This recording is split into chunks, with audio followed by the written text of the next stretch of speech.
friends, it's Abby McDonald with iBelieve. Do you ever have those weeks where the same gospel message just keeps showing up in different places, whether it be on your social media feed or from your pastor or friends and family? Well, that happened to me this past week. And so I knew that God wanted me to pay attention to what he was saying and that he had a message for me. And that message was about the peace of God. And the peace of God, let's just be honest, can seem a little bit elusive right now, can it? We are going through a season of unprecedented change and uncertainty right now. And a lot of us parents are entering a fall semester unlike anything that we've ever experienced before. I know I, for one, just received word of what our county is going to be doing with the public school kids and how they're going to be teaching them this semester.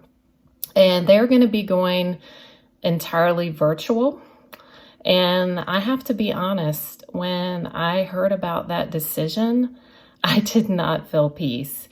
And I went through a whole string of emotions within 24 hours, and none of them were peaceful.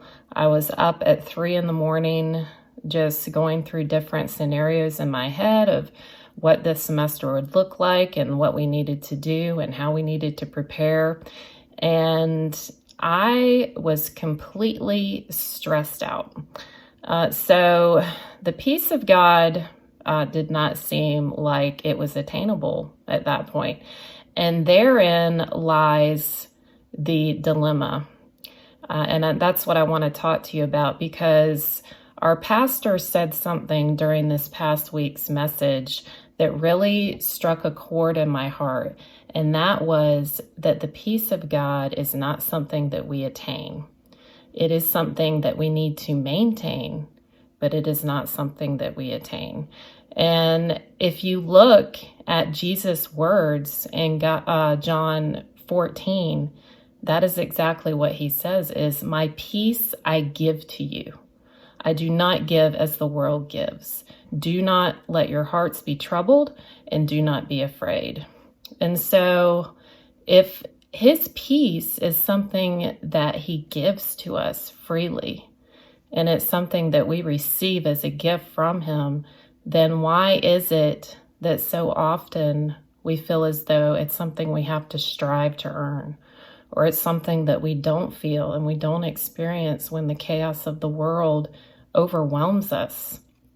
And so that's something that I began to think about, and I want to share with you some of the things that I learned as I looked into this and God spoke to my heart. And I started to look at the life of Jesus, because Jesus lived in human form.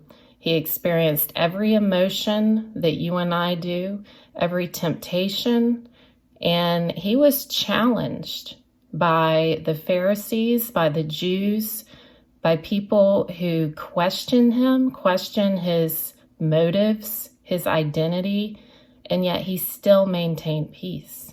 So how did he do that? Well, one of the things that Jesus did repeatedly was that he went away by himself to be with the Father. If you look at just the Gospel of Mark alone, there are dozens of references of Jesus getting away by himself. There's even occasions where the disciples came looking for him and said, "Jesus, everyone is looking for you. What are you doing?" And yet that time away was so important to him that he put that above other people's needs. And so that's one thing that we have to do too. And it can seem difficult right now, but we have to get away. We have to make that time. Another thing that was unique about Jesus is that Jesus knew who he was, and he repeatedly affirmed that out loud and to others. And he said that he and the Father were one, and that his purpose was the same as the Father's. And so, friends, we are children of the Most High God, and nothing not anyone or anything anyone says against us or anything that anyone says about us can stand against what he says, that we are children of the Lord. And the third thing, Jesus knew his purpose and he was undeterred in it. He knew that he was there to carry out what the Father had sent him to do. And whenever anyone tried to get in the way of that, he set his mind on what he was going to do and he moved forward. And so, friends, I hope that this encourages you today.